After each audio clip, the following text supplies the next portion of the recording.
1절에서 5절 하나님이 컨트롤한다.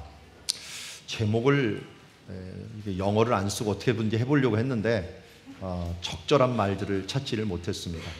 원래는 하나님께서 통치하신다, 주관하신다, 이끄신다 이런 말로도 할 수 있는데 그보다는 뭔가 조정하시는 것 같고 뭘 이끄시는 것 같고 해서 이게 단어를 대체할 단어들을 아무리 국어사전을 찾아봐도 없더라고요. 그래서 그냥 컨트롤이라고 했습니다.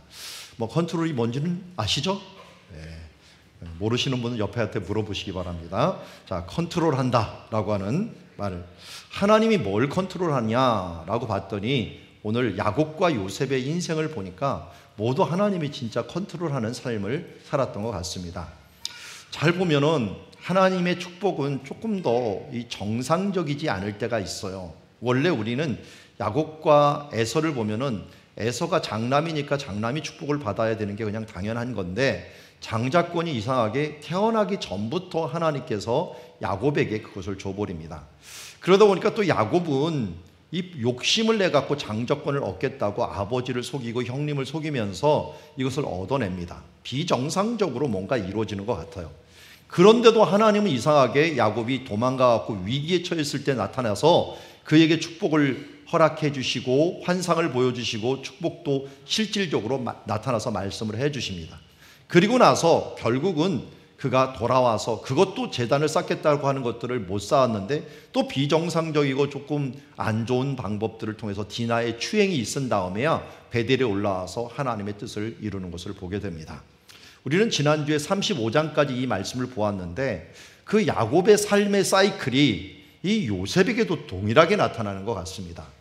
우리는 원래 장남이 르우벤이라고 하는 아들이 있었는데 그 아들을 통해서 자연스럽게 뭔가 이루어지면 좋겠는데 르우벤이 아버지의 침상을 더럽히는 일들이 발생하면서 이게 혼돈에 접어들게 됩니다. 그러면서 오늘은 또 하나님께서 요셉에게 나타나요. 11번째 아들, 12아들이 있는데 11번째 아들이 나타나갖고 꿈을 주고 그 꿈 가운데서 그가 앞으로 지도자가 될 것이라는 걸 어느 정도 보여주는 것 같습니다. 근데 이것도 뭔가 이 가정 가운데 이것 때문에 시기가 나오고 미움이 나오고 살기가 등장을 하면서 결국은 요셉을 형들이 죽이려고 했고 죽이려고 하는 가운데 하나님의 뜻이 있어서 그를 팔아버리고 이 팔아버린 요셉이 우리가 잘 아는 것처럼 이 국무총리가 되어서 이 애굽을 다스리는 일들, 특별히 가족을 구원하고 온 백성을 구원하는 일들에 쓰임받는 모습을 보게 됩니다. 이 말씀 가운데 우리는 오늘 말씀 배울 말씀하고 아주 비슷한 게 7월 첫 주에 우리 창세기 27장, 25장, 27장을 보았는데 하나님의 은혜로운 선택이라는 제목을 가지고 하나님의 말씀을 보았습니다. 그때 우리는 조금 이해가 안 되는 부분들을 이 말씀으로 이해를 했습니다. 하나님의 선택은 사람의 계획에 관계없이 이루어진다라는 것입니다. 토기장이가 토기를 만들 때 자기 마음대로 만드는 것처럼 사람의 계획에 관계없이 만들어지고 그런데 하나님의 계획이 항상 선하게만 이끌어지는 게 아니라 이 잘못을 통해서도 이루어지더라라는 것이에요. 하나님의 선택은 사람의 잘못에게도 불구하고 이루어져 나간다는 거예요. 다만 그 잘못된 방법을 선택한 사람들은 반드시 심각한 결과를 초래하더라도 하나님은 이 악한 중에서 그의 부족함 중에서도 하나님의 뜻을 이루어 가더라라는 것입니다. 오늘 그 말씀과 동일한 것이 우리 요셉의 사이클이라고 할 수 있을 것입니다. 요셉은 이제 야곱이 건강한 가정을 이루었으면 좋겠는데 편애를 함으로 말미암아 이 가정 가운데 문제가 생기게 됩니다.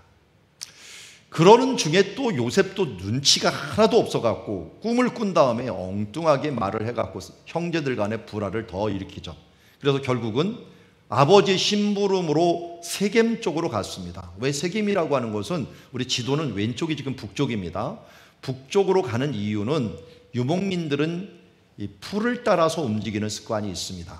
야곱은 나이가 있고 그래서 본거지를 헤브론이라는 곳에 두었지만 형들을 시켜갖고 그 양떼를 이제 풀이 나는 데부터 시작을 하는데 풀이 북쪽부터 납니다. 우리는 풀과 꽃 소식이 남쪽부터 나지만 이스라엘은 건조한 지역이기 때문에 이 습기가 더 많은 지역부터 풀 소식이 나게 되는데 그 풀 소식이 북쪽부터 오니까 북쪽으로 올라가서 풀을 따라서 계속 내려오는 그런 유목민들의 삶을 살 수가 있습니다. 그러니까 한때 이때는 풀이 막 나기 시작할 때가 한 11월 말 12월 정도가 될 것입니다.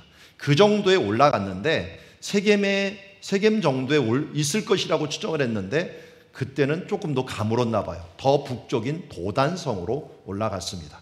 그래서 야곱이 요셉을 보냈는데 이 세겜은 얼마 전에 디나의 추행 사건으로 말미암아 주변 지역으로 공격을 받을 수 있는 위험한 지역이었어요.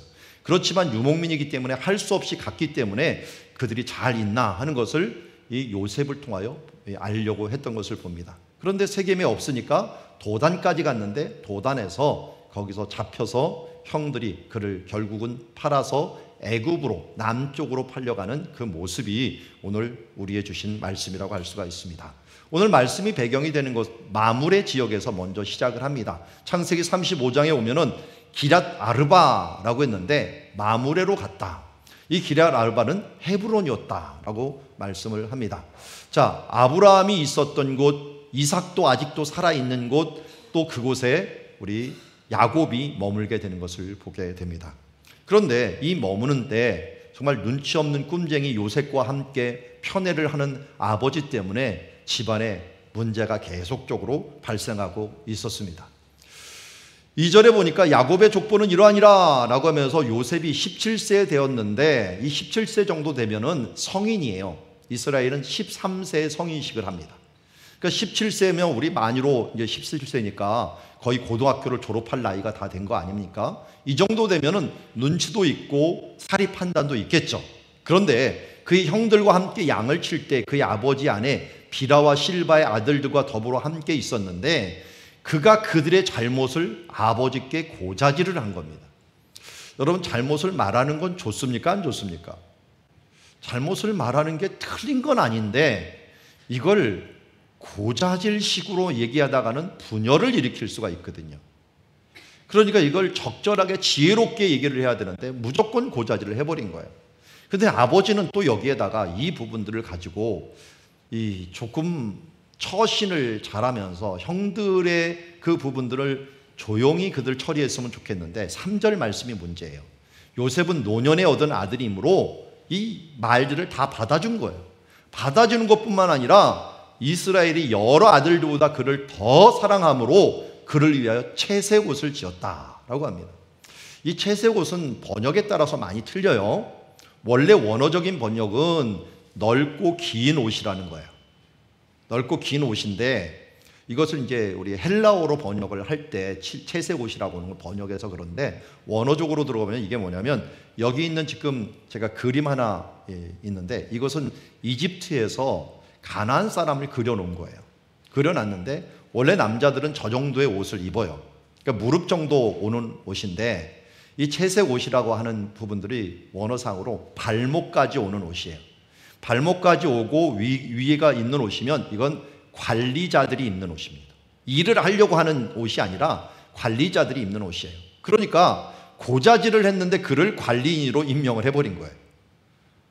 아니, 동생을 관리인으로 임명하는 것도 뭐하지만 고자질했는데 그걸 임명을 해버리니까 이건 가족을 더 문제로 만들어버리는 것입니다.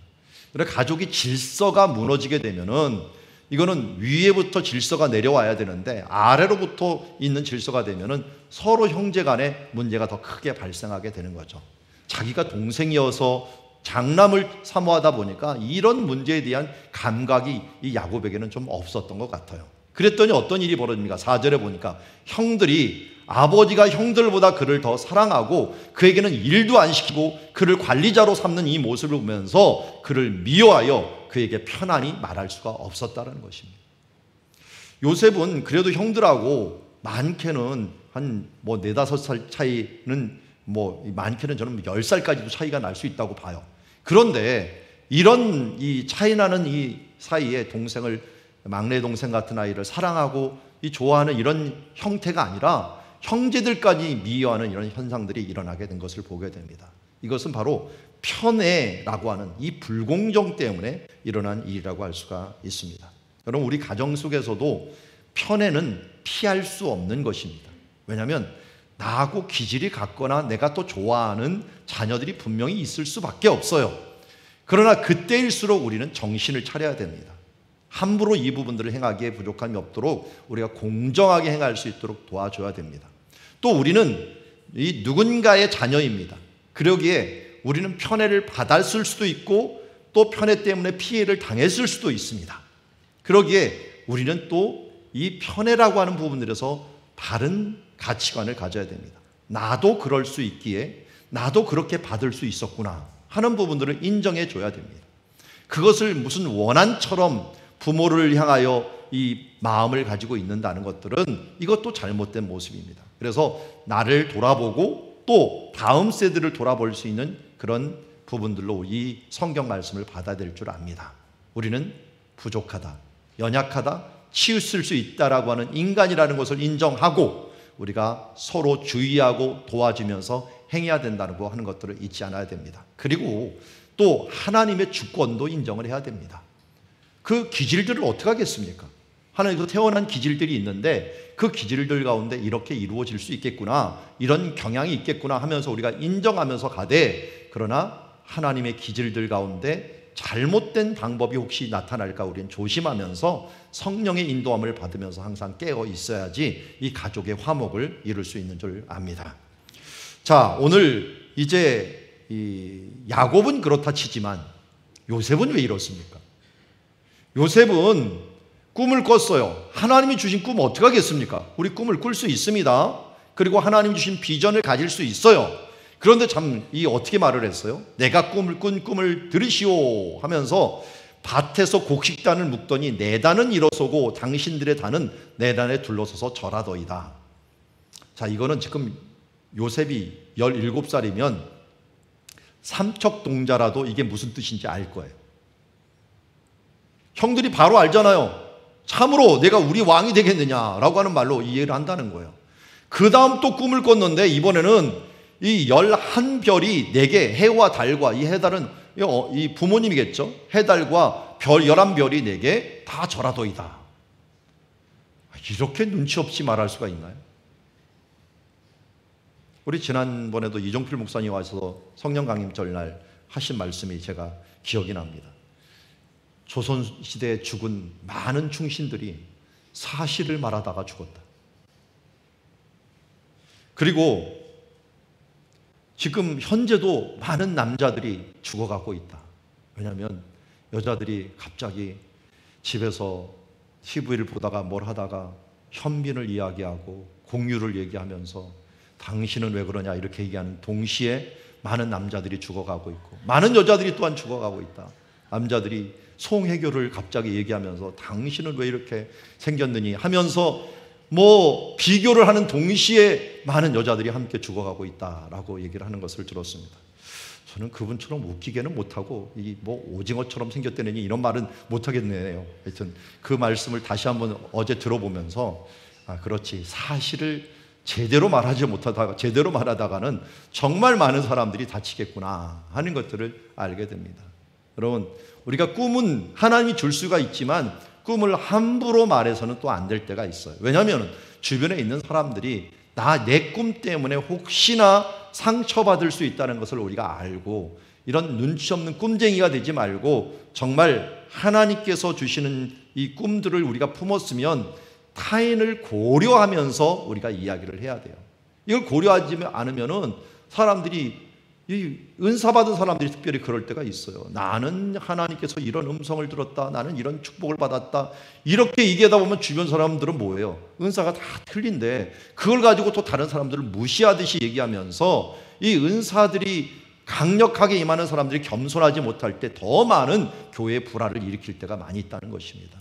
우리가 요셉은 이런 모습들 때문에 더 큰 미움을 받게 되었죠. 더 큰 미움을 받게 되었어요. 그래서 아마 이 눈치 없는 것들, 특별히 사랑을 많이 받고 사는 사람들이 눈치가 좀 없어요. 잘 보세요. 가정 가운데서 막내라든지 너무 사랑해 준 사람 보면 눈치 없이 행동을 해요. 그러다가 꿈밥 맞고 그러다가 언제 가서 배워요? 사회에 가보니까 그게 아니거든요. 그 선배한테 몇 대 우드 터지고서 이런 것이 아니구나, 가정애처럼 안 통하는구나 하면서 그것을 아는 것처럼 요셉도 이제 노예로, 이 종으로 팔려가서 그때야 눈치가 이제 생겨갖고 눈치가 생기니까 또 정말 잘생기나 봐요. 나중에 총무된 거 보니까 엄청난 눈치를 가지고서 빨리빨리 행동한 것을 보게 됩니다. 우리가 어쨌든 꿈을 말하고 사실을 말할 때 이런 것을 통해서 우리가 좀 교훈을 받았으면 좋겠습니다. 그런데 이 꿈을 이야기할 때 형들의 입장을 한번 봅시다. 야곱의 입장, 요셉의 입장, 지금 형들의 입장을 한번 보았어요. 형들은 어땠어요? 그것을 들었을 때 11절에 보니까 시기하였더라. 미워하였고 더욱 미워하였고 이번엔 시기하였더라. 나중에는 살기가 가득했어요. 그런데 아버지는 어땠느냐? 이 꿈을 듣고서 꾸짖었어요. 이거 맞는 말이에요. 내 꿈이 무엇이냐 하면서 내 어머니와 형들이 함께 와서 내게 절하겠느냐 하는데도 불구하고 11절에 그 아버지는 어떻게 했어요? 그 말을 간직해 두었다. 이것은 무슨 뜻일까요? 분명히 눈치 없이 얘기하는 것 같긴 한데 그 사실은 진짜거든요. 팩트는 진짜거든요. 꿈을 꾼 건 진짜예요. 잘못 말할 수는 있어요. 잘못 이야기를 할 수 있지만 그가 하나님의 꿈을 꾸었구나, 비전을 하나님께서 주셨구나 하는 것을 알았다는 거예요. 그것을 마음에 간직해 두었다는 거예요. 이 부분은 예수님도 비슷했던 것 같아요. 예수님 어렸을 때 누가복음 2장 49절에 오면은 아니 가족을 따라서 내려갈 것이지 내려가지 않는 바람에 부모님들이 어떻게 했어요? 12살 때 이 자녀들 찾는다고 3일 동안 헤매고 다녔어요. 근데 예수님 한번 보세요. 어찌하여 나를 찾았나이까? 내가 내 아버지 집에 있어야 할 줄을 알지 못하였나이까? 이거 아버지 부모님 마음을 엄청나게 화나게 하는 마음이죠. 실컷 3일 동안 찾았더니 왜 날 찾았냐고 이게 물어보고 내 집에 있어야 될 줄 알았나이까 몰랐나이까 하면서 아마 요셉은 이 말 듣고서 아버지로서 혼구정을 냈을 거예요. 그런데 마리아는 어떻게 했어요?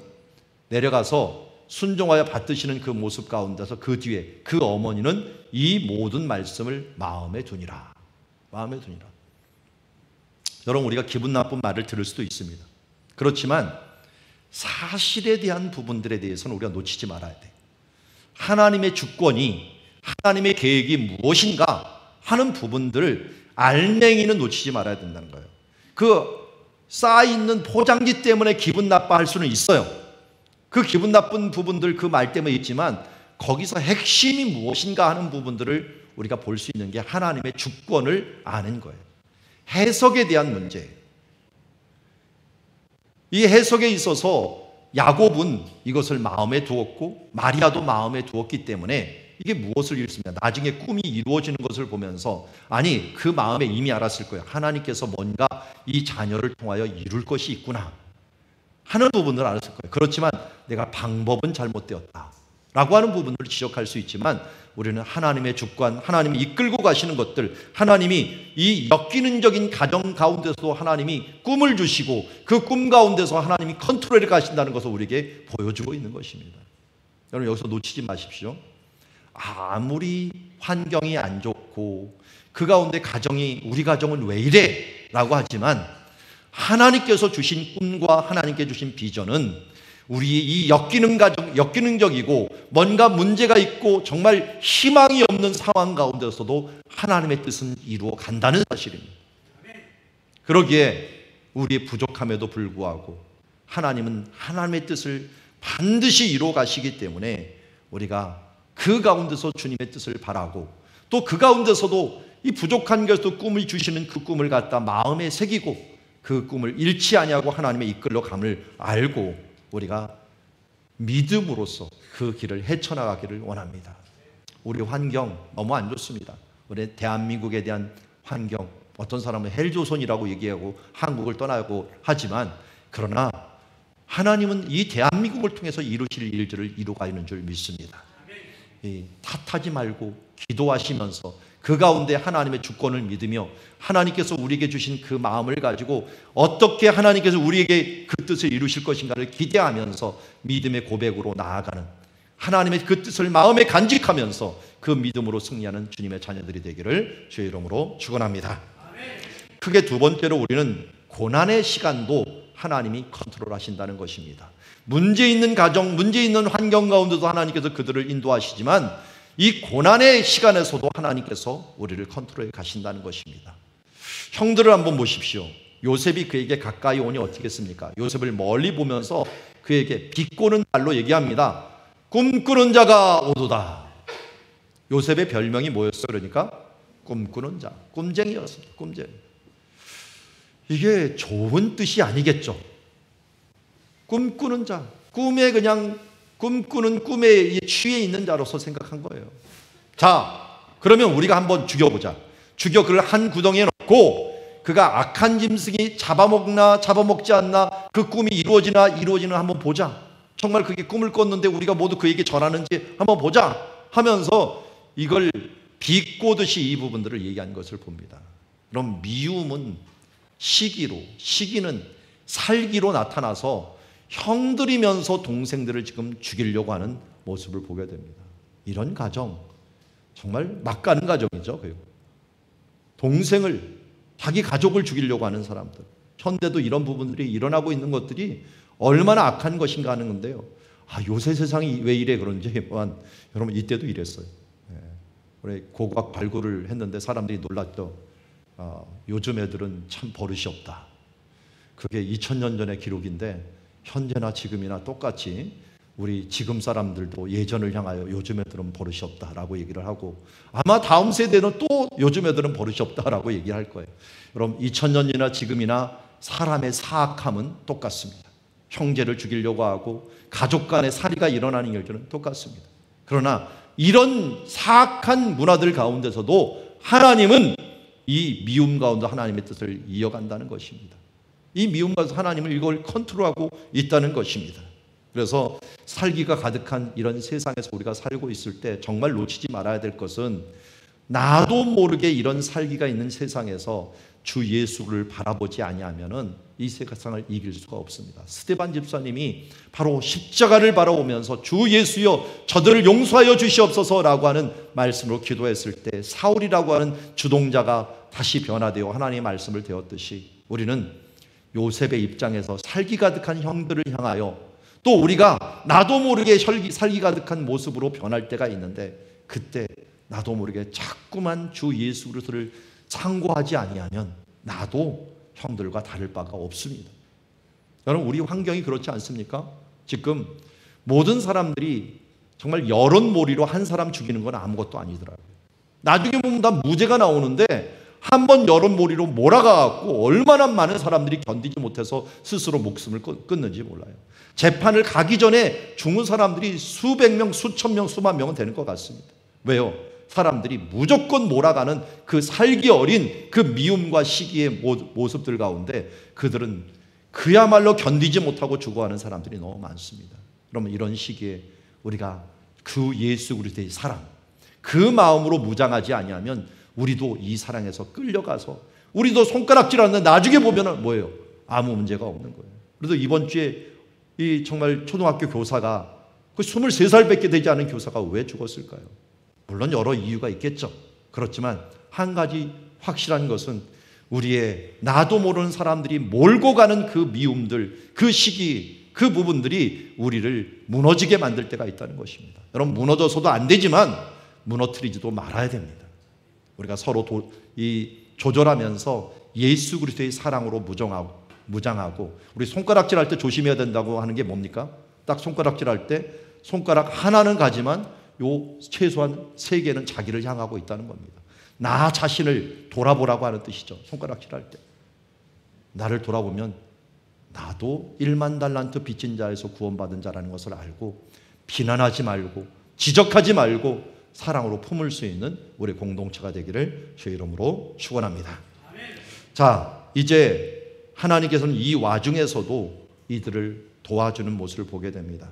결국 도단으로 가자 하니까 도단에 도착했습니다. 앞에 있는 게 도단성입니다. 작년 제가 안식년일 때 이 팔레스타인 지역을 관할하는 우리나라 대사가 있습니다. 이스라엘 대사가 있고 팔레스타인 대사가 있는데 그분이 아주 신실한 기독교인이에요. 그래서 저를 보고 한번 이 팔레스타인 지역을 한번 돌아보면서 도울 수 있는 것이 무엇인지, 특별히 이 관광업을 하면서 도와줄 수 있는 게 무엇인지 한번 돌아봅시다 해갖고 팔레스타인 정부의 어떤 에스코트를 받으면서 도단성까지 왔어요. 도단성을 오랜만에, 예전에는 그냥 몰래 가서 찍었는데 이번에는 정식으로 가서 한번 찍었습니다. 이 성에 갔더니 여전히 이 앞에 이 우물들이 있더라고요. 이 우물이 있는데 이 우물의 깊이가 굉장히 깊어서 사람들이 나올 수 없는, 한번 던져지면 나올 수 없는 그런 우물이 있습니다. 그런데 이렇게 건조하고 비가 좀 적게 오는 시기에는요, 이 우물이 그래도 말라 있어요. 다행히 비가 많이 온 때가 아니라서 이 요셉을 던져 놓았는데 여기서 죽지 않고 살아남고 있었어요. 그런데 만약 가만히 있다면은 여기서 뭐 굶어 죽거나 어떤 일이 발생을 했겠죠. 그런데 이때 저 멀리에 누가 오느냐? 한 무리가 오게 됩니다. 이스마엘 사람들이 길에서 오는데 낙타들과 향품과 유향과 몰약을 싣고 애굽으로 내려가고 있었어요. 그러니까 저 북동쪽에서 내려와서 남쪽으로 내려가는데 그들이 무역하는 물품이 뭔가 봤더니 향품과 유약과 몰약이었어요. 어디서 많이 들었죠? 유약과 몰약을 그쪽에서 사갖고 남쪽에 있는 애굽에다 팔면은 이익을 많이 남기는 거기 때문에 이것을 가져가고 있었던 것입니다. 그런데 유다가 이때 보니까 이거 여기다가 애를 갖다가 놓고서 굶어 죽이느니 우리가 일거양득의 방법을 토하자. 우리가 죽이지도 않고 이 상인들한테 팔자. 근데 이스마엘 상인들하고 같이 오는 사람들이 누구냐면 미디안 상인들이에요. 항상 같이 다녀요. 이 사람들이 같이 다니는데 미디안 상인들이 지나가고 있는지라 형들이 구덩이에서 그를 끌어올려 갖고 은 20에 이 아이를 팔게 됩니다. 은 20에 팔고 이스마엘 사람들에게 팔매 그 상인들이 요셉을 데리고 애굽으로 내려가요. 이제 동생을 팔아버린 거죠. 여호와의 기업을 팔아버린 유다가 되어버렸습니다. 하나님께서는 어떻게 보면 이 부분들이 유다와 그의 가족들이 계획하는 것 같이 보이지만 이 와중에서도 하나님은 하나님의 그 뜻을 따라서 컨트롤해 간다는 모습을 이 이야기를 통하여 알게 됩니다. 우리는 이미 결론적으로 알기 때문에 이 부분을 통해서 애굽에 가서 애굽을 통하여 이 모든 백성들, 그의 가족들을 구하는 일들을 행하기 위해서 하나님께 움직여 가는데 이 당시에는 몰랐겠죠, 당연히. 마찬가지예요. 우리도 우리 가운데 일어나는 최악의 상황 가운데 내가 팔려가고 우리 가족 간에 문제가 일어나고 할 때도 우리는 놓치지 말아야 될 게 있어요. 나는 최악이라고 여기지만 하나님은 그 가운데서 컨트롤하고 계시고 합력하여 선을 이루기 위해서 하나님의 뜻을 이루어간다는 사실들을 잊지 않기를 원합니다. 결국은 이 고난의 시간도 하나님이 컨트롤하고 죄악의 중에서도 하나님의 뜻을 이어간다는 것입니다. 형들은 그가 옷은 채색 옷을 벗기고 그를 잡아 구덩이에 던지고 은 20에 이 이스마엘 상인들에게 팔아 넘기는 모습들을 통해서 어떻게 보면은 정말 하지 말아야 될 일들을 하였고, 이때 이 창세기 42장 21절에 보면 요셉은 괴로워하면서 간절히 나를 좀 그렇게 하지 말아달라고 간구를 했다라고 형들이 스스로 이야기를 합니다. 정말 다수가 이렇게 몰고 갈 때 옆에 요셉, 루벤 또 그것을 반대하고 안 좋아했던 형들이 있었지만 정말 이렇게 끌려가다 보니까 자기도 모르게 스스로 팔려가는 일들이 있습니다. 여러분, 다수가 이끌고 갈 때 제일 주의해야 될 게 뭐냐면 스스로 팔려가는 일이에요. 스스로 팔려간다는 것은 아합 왕을 향하여 얘기할 때 많이 얘기하는데요. 이세벨이 죄를 지을 때 은근히 옆에 붙어가고 같이 가는 겁니다. 그럼 사람들이 부동산 투기를 하고 또 무슨 안 좋은 일들을 향하여 계속 이 일들을 향하려 할 때 나도 하면서 같이 끌려가는 사람들은 스스로 팔려가는 사람들이에요. 그러니까 어떻게 합니까? 이 형들은 결국 나중에 아버지를 속일 때도 다 같이 속여버립니다. 그러니 이 마음속에 동참은 안 되고 적극적으로 동참은 안 했더라도 마음에 너무나도 힘들어갖고 유다 같은 경우는 어떻게 합니까? 나중에 하면 가족을 떠나버립니다. 너무 민망하고 이 가족 가운데 있을 수 없어갖고 38장 가운데는 가족을 떠나라고 하는 표현들을 쓰는 것을 보게 됩니다. 여러분, 그렇게 되기 전에 바른 길에, 정직한 길에 설 수 있도록 우리가 항상 힘써야 될 줄 믿습니다. 그러나 우리가 놓치지 말아야 될 것은 아버지의 이 애통함과 위로를 받지 못하는 이런 상황 가운데서도 하나님은 그 가운데서 하나님의 뜻을 계속적으로 펼쳐간다는 사실입니다. 그것이 무엇입니까? 결국 끌려갈 때 잘 보면 끌려가는 모습이 유향과 몰약, 그리고 나중에 보니까 이스마엘 상인들은 사사기에 보니까 금고리가 항상 있어요. 그러니까 이들은 무엇을 가지고 있었어요? 유향과 몰약과 금이 있었어요. 누가 생각나세요? 예수님의 동방박사가 생각나죠. 그 동방박사가 방문한 뒤에 예수님께서 간 길도 똑같이 애굽으로 가요. 동방박사가 약 주고 병 준 사람이죠. 왜요?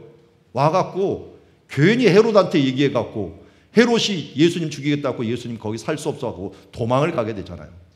그런데 그 준 유향과 몰약과 금을 가지고 그나마 애굽에서 일순간 동안 살아갈 수 있는 힘을 얻었어요. 재물을 얻었어요. 병을 준 것 같기도 하고 약을 준 것 같기도 하고 하여튼 둘이 내려가는데 요셉의 생애하고 예수님의 생애하고 이걸 보면 굉장히 비슷합니다.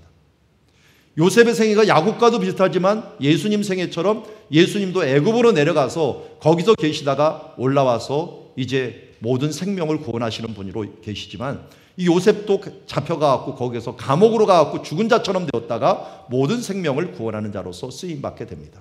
예수님도 은 30에 성인이 되어서 이제 팔렸기 때문에 은 30이었지만 여기는 어린 그래도 아주 성인이 아닌 사람은 은 20에 팔립니다. 팔린 사람 판 사람도 똑같은 것 같아요. 여기도 유다가 팔고요. 유다가 팔고 거기도 가룟 유다가 팝니다.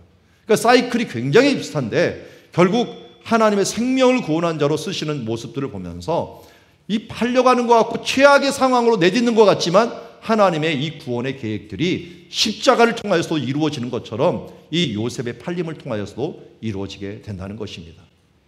그러면서 우리는 야곱의 형들을 합리화할 수 없습니다. 가룟 유다를 합리화할 수는 없습니다. 그들이 잘못된 방법은 심각한 결과를 가져오게 된다는 사실을 우리가 놓치지 말아야 됩니다. 선한 방법으로 하면은 더 합력하여 선을 이룰 수 있는데 이런 악한 방법이 사용됨으로 말미암아 모두 대가를 지불할 수밖에 없게 되는 것을 보게 됩니다. 이제 오늘 세 번째 우리는 하나님께서 가정도 컨트롤하시고 고난의 시간에도 컨트롤하시지만 일터와 일상생활에서도 하나님이 컨트롤하신다는 것입니다. 오늘 37장 36절 마지막 절에 미디안 사람들은 그를 애굽에서 바로의 신하 친위대장 보디발에게 팔았습니다. 잘 보면은 미디안 사람들이 팔았어요. 주어가 미디안 사람들이에요. 그런데 30절 신하 친위대장 애굽 사람 보디발이 그리로 데려간 이스마엘 사람 손에서 요셉을 사야라고 얘기하고 있어요. 이 이스마엘과 미디안 사람들이 번갈아 나와요. 번갈아. 이 사람들이 같이 움직이는데 이게 누구한테 대체 샀다는 말이야. 그런데 이들이 같이 몰려다니면서 오게 되는데 어쨌든 이들 가운데서 산 겁니다. 그런데 여기서 우리가 놓치지 말아야 될 것은 맨 처음에 36절에는 주어가 미디안 사람들이 팔았다고 했는데 39절에는 이 보디발이 그것을 샀다라고 얘기를 합니다. 자, 여기서 우리는 하나님이 어떻게 역사하시는가를 보게 됩니다. 나는 판 거고 나는 샀다라고 생각하지만 주관자가 누구예요? 하나님이 주관하고 있어. 하나님이 지금 컨트롤하고 있다는 거예요. 이게 왜 중요하냐? 나중에 보면 알죠. 바로의 신하이자 친위 대장이 돼야지 바로에게 빨리 접근할 수 있는 사람이 됩니다. 역사를 얘기하면 너무 힘들지만 간단히 얘기하면요. 이때가 또 가나안 쪽에서요. 이 힉소스라고 하는 민족이 애굽을 점령했을 때예요. 애굽 사람이 점령된다는 거 말할 수는 없죠. 그런데 가뭄이 많이 일어나면서 이 가나안 지역에서 이주해 왔던 사람들이 너무 가난하니까 이곳에 왔는데 여기서 열심히 살다 보니까 정권을 전복한 상태였어요. 그러니까 요셉이 나중에 국무총리를 해도 문제가 되지 않는 상황이었어요. 왜? 가나안에서 온 사람이었기 때문에 문제가 되지 않았어요. 이런 모든 역사적인 배경과 그리고 사람들을 붙여주는 모든 것들을 하나님께서 지금 컨트롤하고 있다는 것이에요. 우리는 우연이다. 그냥 이 재수가 좋네 라고 이런 쪽으로 얘기를 하지만 또 이렇게 얘기했어요. 요셉이 워낙 성실해서 야곱도 그랬겠죠. 성실해서 이런 것으로 얘기했지만 우리는 그 사람에게 초점을 맞추는 게 아니라 하나님께 초점을 맞춰야 돼요. 하나님께서 이 모든 부분들까지도 컨트롤하고 계신다는 것입니다. 그래서 그를 팔려서 가는 것 같고 신하 친위대장에서 가는 것 같고 사람은 파는 것 같고 나는 사는 것 같지만 하나님은 그 중에서 모든 것을 컨트롤하고 계신다는 사실들을 우리는 잊지 말아야 됩니다. 그러기에 우리는 하나님께서 컨트롤하고 계시는 중에 그 가운데 하나님을 믿는 사람, 하나님께 축복받은 사람은 뭐가 되느냐? 복의 근원이 되는 것입니다. 그래서 그 사람은 하나님께 선택받고 하나님의 자녀가 된 사람은 이 땅에서 하나님이 함께 하심으로 어떤 사람이 돼요? 형통한 자가 됩니다. 여기도 계속 나오죠. 형통한 자. 3절에 보니까 뭐예요? 그의 범사에 형통하게 하심으로. 또 이 형통하게 하시니까 어떻게 4절에 요셉이 그 주인에게 은혜를 입어. 5절은 어떻게 됐어요? 요셉이 자기와 그 집과 모든 소유물을 주관한 때부터 여호와께서 요셉에게 그 애굽 사람의 집에 복을 내림으로 여호와의 복이 그의 집과 밭에 있는 모든 소유에게 미친지라. 그 사람이 가는 곳마다 형통하게 되고 복이 일어나고 은혜가 있어지는 사람. 어떤 사람이죠? 어떤 사람이 이런 사람이에요? 나 같은 사람, 예수 믿은 사람, 그리스도인들이 바로 그런 사람입니다. 여러분, 아브라함이 복의 근원이 되었다는 걸 아시죠? 그런데 우리는 누구의 후손이에요? 아브라함의 후손이에요. 믿음의 후손, 아브라함의 후손이에요. 우리가 복의 근원이에요. 하나님의 역사는 여러분 힘센 역사를 주관으로 해갖고 기록되지 않아요. 하늘에 있는 하나님의 역사는 하나님의 자녀를 기준으로 해서, 중심으로 해서 하나님의 역사가 이루어지게 됩니다. 그래서 잘 보면은 성경의 역사가 분명히 주변에 있는 아시아에 있는 이 아수르, 바벨론, 메데아 바사가 있었고, 그리고 밑에 있는 이집트, 구스, 리비아 이런 나라들이 있었고, 유럽에도 그리스와 로마 이런 나라들이 있었는데 성경은 그 나라 역사를 기준으로 잡지 않습니다. 여기 가운데 있는 조그만 이스라엘이라는 나라 가운데서 아브라함과 이삭과 야곱의 그 믿음을 가지고 살았던 그 사람들이 역사의 주인공이 되어 있고 성경의 주인공이 되어 있다는 사실들입니다. 그들이 바로 복의 근원이 되어서 그들을 통하여 복음이 나오고 복음을 통해서 온 세계가 살아나는 역사가 되었다는 것입니다. 아브라함에게 내게 보여줄 땅으로 가라, 너는 복이 될지라 라고 했는데 오늘도 우리에게 동일하게 말씀하고 계시는 줄 믿습니다. 여러분, 예수를 믿고 하나님의 자녀가 된 자녀들이 이 세상의 주인공입니다. 요셉처럼 우리가 바로 주인공이요, 우리가 복의 근원입니다.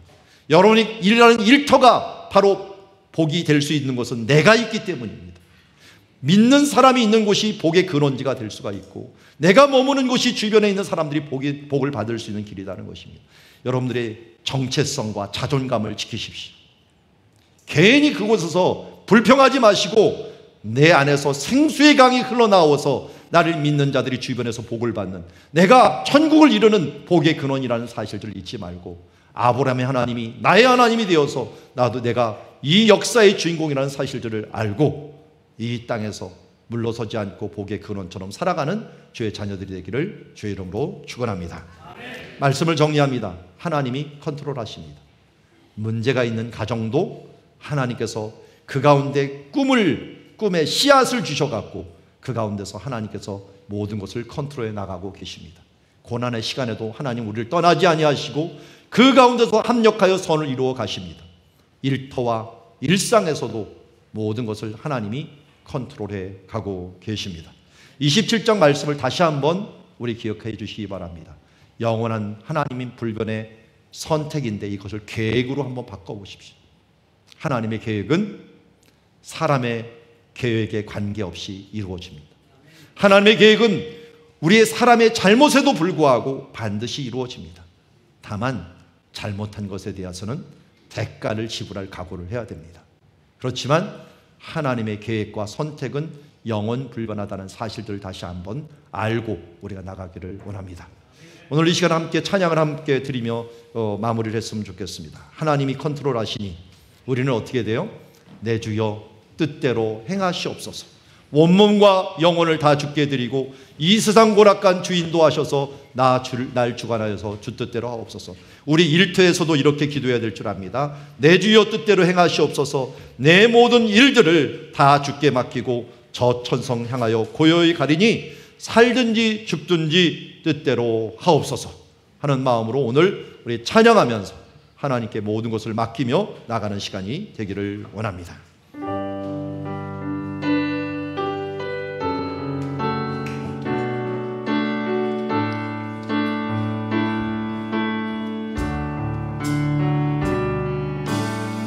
내 주여 뜻대로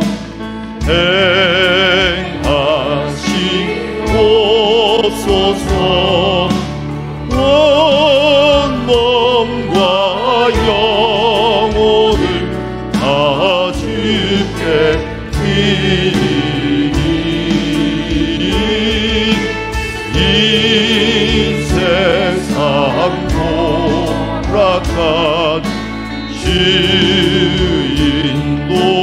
인도하시고 날 충만하셔서 뜻대로 하소서. 3절합니다. 내 주여 뜻대로 행하시옵소서.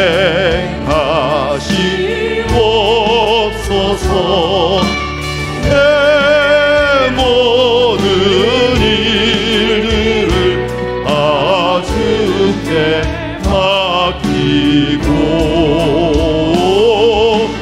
서천성양하여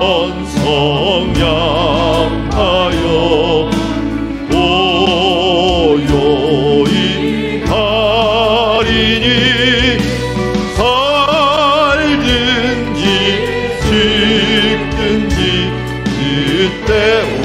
1절 한 번 더 합니다. 다 같이 일어나서서 함께 찬양하겠습니다. 주여 뜻대로 행하시옵소서. 온 몸과 영혼을 다 주께 드리니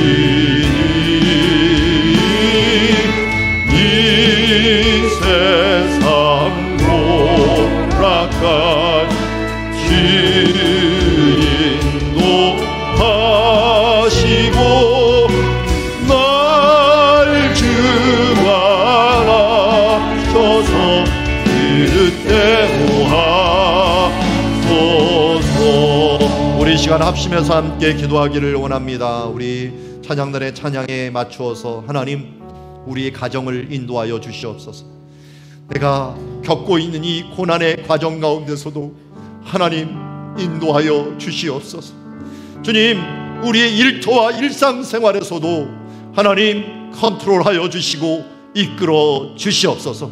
주님 앞에 모든 것을 맡기며 오늘 찬양을 생각하며 주님 앞에 맡기며 기도하는 시간 되기를 원합니다. 기도하며 나가도록 하겠습니다. 하나님 아버지, 오늘도 주님 앞에 기도하며 나아갑니다.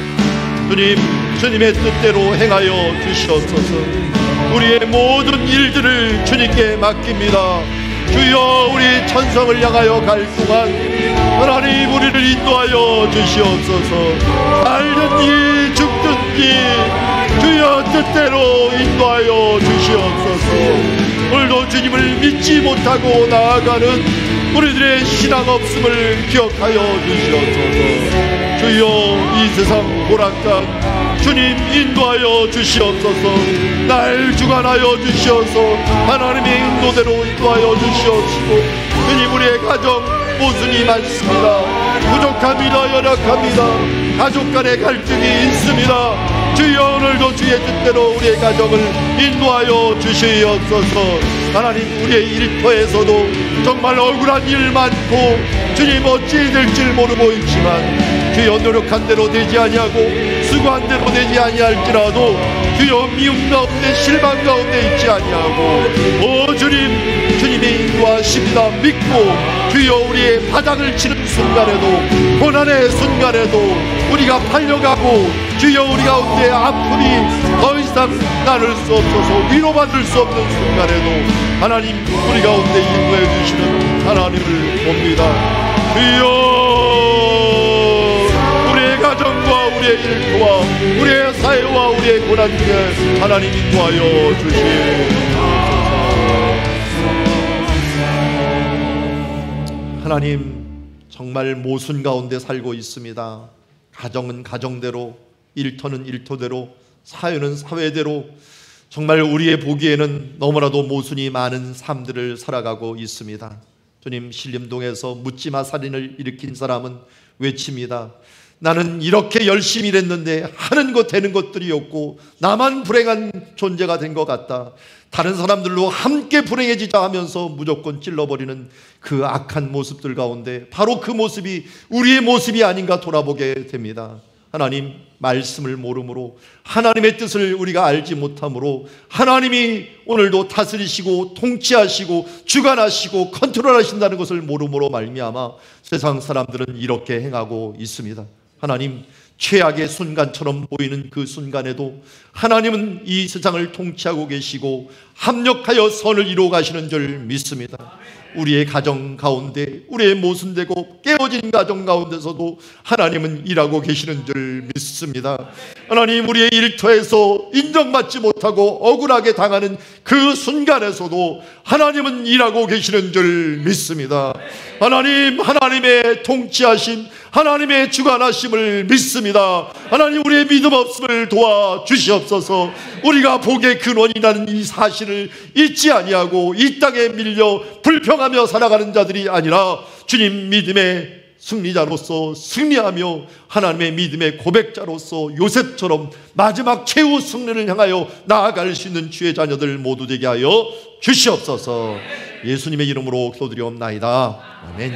이제는 우리 주 예수 그리스도의 은혜와 하나님 아버지의 극진하신 사랑과 성령의 교통하심이 오늘도 하나님의 주관하심과 하나님의 통치하심과 하나님의 주권과 하나님의 컨트롤하심을 믿고 나아가는 주의 자녀들 위해 이제로부터 영원토록 함께 계실지어다.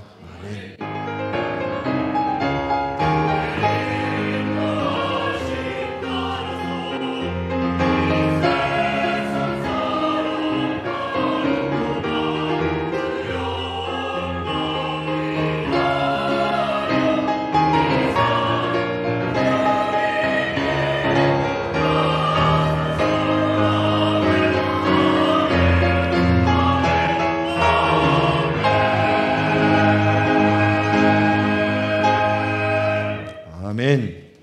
우리 다 같이 일어나셔 찬양, 주님 말씀하시며 찬양하면서 세상을 향하여 나가도록 하겠습니다.